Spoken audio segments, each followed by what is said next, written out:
اب آپ بتائیے سوال. ایک سوال میرا ہے حضور.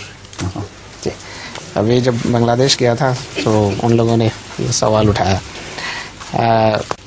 ہماری جماعت میں جو بیعت کا طریقہ ہے رواج، اس طرح مثلا حضور بیعت کے الفاظ دہراتے ہیں، پڑھواتے ہیں جس نے بیعت کرنی ہو، تو بیعت کا کنندہ جو ہے وہ حضور کے ساتھ ساتھ دہراتے ہیں الفاظ. یہ صرف حضور کرواتے ہیں. تو ہمارے ہاں یہ طریقہ ہے کہ ایک امام بھی اس طرح الفاظ مسجد میں بیٹھ کے کسی اور کو پڑھواتے ہیں جس نے بیعت کرنی ہو. تو پہلے امام صاحب پڑھتے ہیں الفاظ کہ میں آج طاہر کے ہاتھ پر بیعت کر کے سلسلہ احمدیہ میں داخل ہوتا ہوں. یہ الفاظ پہلے امام صاحب کہتے ہیں، پھر جو بیعت کرنے والا ہے وہ دہراتا ہے یہ الفاظ. تو ادھر تو یہ طریقہ نہیں ہے. میں نے یہ پوچھنے کا آیا یہ رائج ہے؟ کہاں طریق نہیں، یہاں بھی یہی طریقہ ہے. یہاں صرف حضور کرواتے ہیں اس طرح، اور کوئی حضور کی نیابت میں باہر اس طرح کوئی نہیں کرتا. مجھے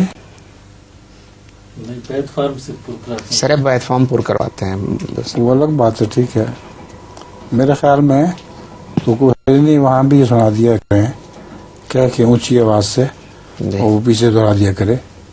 اچھی بات ہے، اس میں کوئی حرج نہیں. اس کے لیے مسلموں کے زمانے میں رواج یہ تھا کہ بعض لوگوں کو اجازت ہوتی تھی کہ وہ بیعت لیا کریں، چنانچہ وہ اسی طرح اونچی آواز سے بیعت لیا کرتے تھے. تو ہمارے جو نمائندے ہیں مربیان اور امیر وغیرہ، وہ بھی میرے نمائندہ ہونے کی حیثیت سے اس طرح کرا سکتے ہیں. تو اس بارے میں کچھ اختلاف تھا، اس لیے میں نے کہا حضور سے واضح کروا لیتا ہوں. تو